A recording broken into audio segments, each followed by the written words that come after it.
예, 두 번째 강연은 뒷담화의 힘이라고 붙여봤습니다. 우리가 살면서 다른 사람들과 서로 의견을 조율하고 소통하는 과정을 통해서 우리 모두가 어떤 공통된 의견을 만들어내는 그런 일들이 자주 있는데요. 그런 상황에서 뒷담화를 하는 것이 오히려 더 바람직한 의견을 만들어내는데 도움이 될 수 있다라는 주제예요. 오늘 제 강연을 듣고 나시면 제가 왜 뒷담화가 중요하다라고 생각했는지 그거를 여러분도 이해하실 수 있기를 바랍니다. 자, 코페르니쿠스라는 과학자는 다들 잘 아시잖아요. 근데 코페르니쿠스가 한 업적을 과학자들이 어떻게 해석을 하고 싶어 하냐면요. 코페르니쿠스 이전은 사람들이 지구라는 천체가 우주에서 아주 특별한 천체라고 생각했었죠. 지구가 우주의 중심에 있고 심지어는 태양도 지구 둘레를 도는 한 천체일 뿐이다 라고 생각했던 것이었는데요. 코페르니쿠스는 그 생각을 완전히 바뀝니다. 그래서 지구가 아닌 다른 천체에 비해서 특별할 것이 하나도 없다라는 것을 보인 사람이죠. 그래서 이런 얘기를 저희들은 코페르니쿠스가 한 일이 지구와 지구가 아닌 다른 천체 사이에 과거의 사람들은 그 사이에 어떤 불연속이 있다고 생각했던 것을 코페르니쿠스는 그게 아니다. 지구도 다른 천체에 비해서 연속적인 그런 존재로 볼 수 있다라는 것을 보인 그런 과학자라고 생각할 수 있습니다. 그럼 다윈이 한 일은 또 어떤 걸까요? 다윈 이전에는 인간이란 존재가 다른 동물에 비하면 아주 특별하다. 그래서 인간과 인간이 아닌 동물 사이에는 건널 수 없는 불연속선이 있다라고 생각했었는데요. 다윈은 그게 아니라는 것을 보인 거죠. 인간도 다른 동물과 비교하면 연속선상에 놓이는 그런 존재라는 것을 보인 거죠. 다윈 다음에는 또 프로이트가 한 업적이 있습니다. 프로이트의 정신분석학은 사실 그 현대 뇌과학과 정신과학에서는 사실은 약간의 유사과학처럼 보긴 해요. 하지만 프로이트가 만든 업적 중에 여전히 유효한 것은 바로 무의식을 발견하는 것이었습니다. 프로이트는 우리가 하는 모든 그 생각들이 의식적인 것만 있는 것이 아니라 그 아래에는 굉장히 큰 규모의 무의식이 있고 우리 존재가 무의식과 의식을 명확히 나눌 수 없을 정도로 연속적인 존재다는 걸 보인 거죠. 자, 그래서 이 세 명 모두 다 어떤 불연속선을 없앴다는 의미에서 과학에서 굉장히 큰 기여를 한 분들이라고 생각할 수 있는데요. 제가 말씀을 드린 이유는 그 메들리시라는 저분이 책을 하나 씁니다. 그 책의 제목이 네 번째 불연속이라는 제목이에요. 그럼 메들리시는 코페르니쿠스가 해체한 불연속, 다윈이 해체한 불연속, 프로이트가 해체한 불연속에 덧붙여서 본인이 네 번째 불연속으로 제안한 것이 사람과 기계 사이의 불연속을 이야기합니다. 지금 우리가 앞으로 살아가야 될 세상에서는 사람과 기계를 더 이상 불연속선으로 있어서 둘이 연결될 수 없는 존재다로 보는 것이 이제는 그게 해체될 거다라는 생각을 했던 거죠. 사실 제가 오늘 방금 이야기를 한 것은 이 메들리시의 네 번째 불연속에 대한 이야기보다도 좀 다른 얘기를 하고 싶었는데요. 제가 오늘 여러분에게 소개해드릴 내용에서는 물리학자가 인간을 또 어떤 존재로 보는지를 설명드리고 싶었어요. 이런 관점을 제가 속한 통계물리학에서는 사회적 원자라는 관점을 갖고 생각합니다.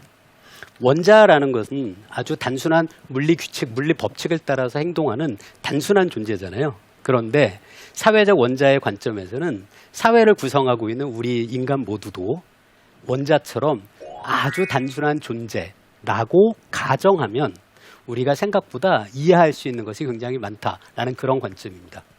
근데 조심할 것이 하나 있습니다. 이런 사회적 원자의 관점을 이용을 해서 연구하는 사람들이 저와 같은 통계물리학자인데요. 그렇다고 해서 물리학자가 사람이 정말로 그렇게 단순하다라고 주장하는 것은 아닙니다. 주장하고 싶은 것은 이 복잡한 세상에서 벌어지는 현상을 이해하기 위해서라면 사람을 단순한 존재로 가정하는 것이 우리가 이해에 어떤 큰 도움이 될 수 있다라는 그런 방법론이라고 생각하셔야 됩니다. 제가 아무리 그 물리학자라서 단순한 사람이긴 하지만 정말로 여러분이 원자같이 단순하다라고 생각하는 건 아니라는 거예요. 하지만 이해를 위해서라면 그런 관점이 도움이 될 수 있다라고 생각하는 거죠. 그래서 사회적 원자라는 것이 어떤 존재론에 대한 이야기는 아니고요. 인식론의 한 방법이라고 생각하셔도 될 것 같습니다. 자, 그래서 제가 좋아하는 몇 가지 인용문을 여기 적어왔는데요. 첫 번째 문장은 현명함이란 무엇을 간과할지 아는 것이다. 제가 이 문장을 굉장히 좋아합니다. 똑똑한 사람이 누구냐? 똑똑한 사람은 많이 아는 사람이 똑똑한 게 아니라는 거예요. 누가 똑똑하냐 하면 본인이 갖고 있는 어떤 지식을 활용해서 대상을 이해하려고 할 때 어떤 것은 중요하고 어떤 것은 중요하지 않은지를 잘 판단해서 중요한 것들만을 이용을 해서 대상을 이해하는 것. 그게 바로 현명한 사람이라는 뜻입니다. 그 다음에 두 번째 문장은 그 물리학자인 아인슈타인이 한 이야기라서 제가 특히 좋아하는 얘기인데요. 여기서 아인슈타인이 한 이야기는 이론 혹은 모형은 가능한 단순해야 한다라고 주장합니다. 하지만 더 단순하면 안 된다. 저 두 번째 마지막 부분이 사실 저한테는 굉장히 더 그 와닿는 그런 내용인데요. 물리학자들은 대상을 이해할 때 굉장히 단순한 방법으로 이해합니다. 여러분 중고등학교 때 그리고 대학교 때도 어떤 물체를 떨어뜨리면 이게 자유낙하한다고 배우시잖아요. 그거 다 거짓말이에요. 알고 있었나요? 제가 여러 가지 방법으로 이게 거짓말이라는 걸 설명드릴 수 있어요. 예를 들어 얘가 떨어져요. 그러면 지구 중심에서부터의 높이가 거리가 변하잖아요. 근데 중력이 일정해요? 일정하지 않잖아요. 중력은 거리가 멀어지면 약하고 거리가 작아지면은 그 중력이 커지죠. 중력 일정하지 않아요. 또 이게 떨어질 때 이 주변에 공기가 있잖아요. 공기에 저항력이 있어요. 얘 절대로 자유낙하하지 않아요. 또 이게 떨어지는 도중에 지구가 자전을 하잖아요. 지구 자전 때문에 코리올리의 힘이라는 게 있어요. 얘는 절대로 자유낙하하지 않아요. 지구가 자전만 해요.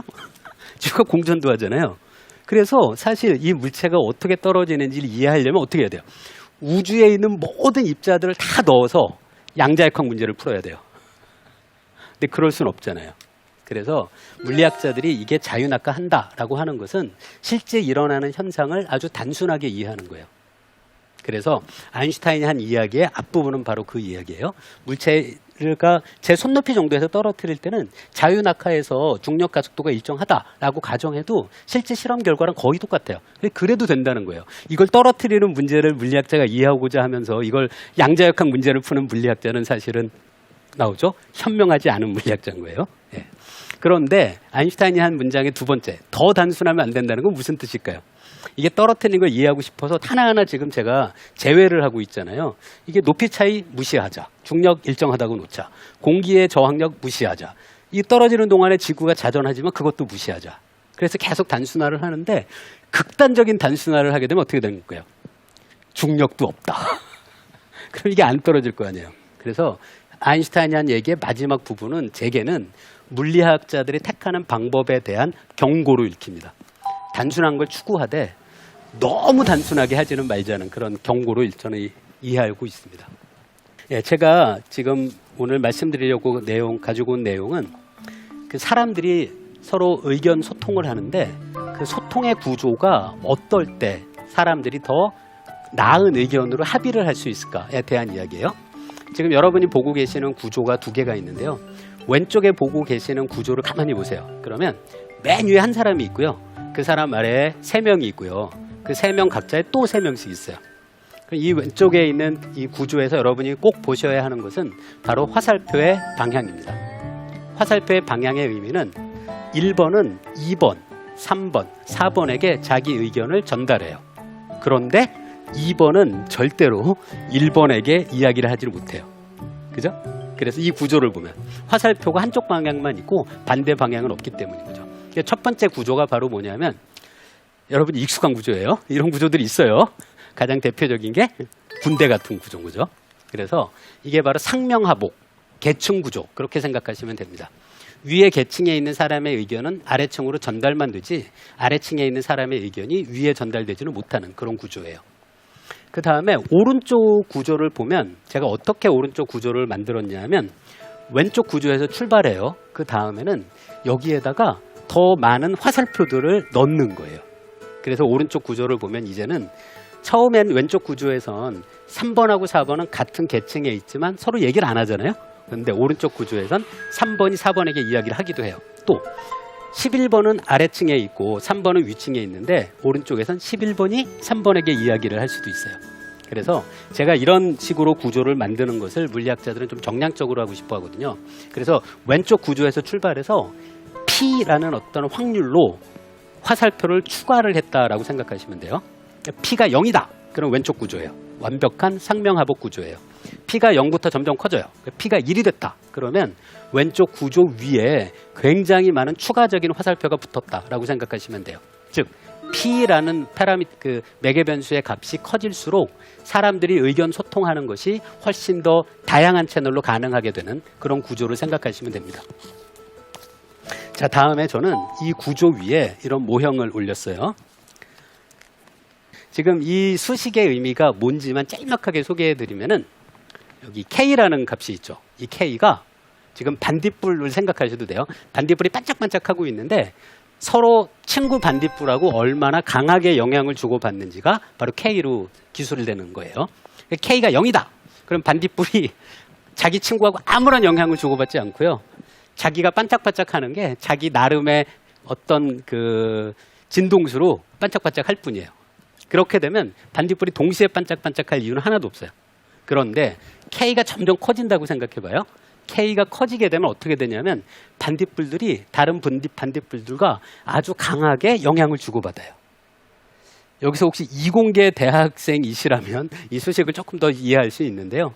K가 굉장히 커지면은 어떤 상황으로 가게 되냐면 반딧불 I의 반짝반짝함과 반딧불 J의 반짝반짝함이 정확히 같은 시간에 일어나는 그런 상황으로 갈 수 있습니다. 그래서 제가 했던 일은 이 모형을 아까 제가 보여드린 구조 있잖아요. 그 구조 위에서 계산을 한 건데요. 여기서 반딧불이하고 박수를 제가 같이 그림을 그린 이유가 여러분이 박수를 치는 거나 반딧불이 반짝반짝하는 거나 조금 이제 좀 적응하셔야 돼요. 물리학자인 제 눈에는 똑같아 보여요. 여러분은 제 눈에는 반딧불이에요. 반딧불이 이렇게 올라가 있는 거예요. 이 구조 위에. 반딧불이 반짝반짝하는 건데 뭐 여러분이 박수를 친다고 생각하셔도 돼요. 박수를 조율을 하는 과정. 그리고 반딧불이 반짝반짝하는 그 박자를 조율하는 과정. 그걸 아래 적은 이 수식으로 하되 이 서로 영향을 주고받는 소통의 구조는 아까 제가 보여드린 이 네트워크 구조로 하겠다는 그런 아이디어예요. 오늘 수식이 좀 많이 나오네요. 이 수식 이것도 자세한 설명 안 할게요. 의미만 설명드리면 제가 이 양을 계산을 하는 거예요. 컴퓨터 실험을 하면서. 근데 이 식의 의미가 뭐냐면 모든 반딧불 혹은 여러분이 박수를 치는데 박수의 박자가 다 똑같이 맞아요. 그러면 제가 이 델타, 삼각형 모양 있죠? 이게 그리스 문자, 대문자 델타예요.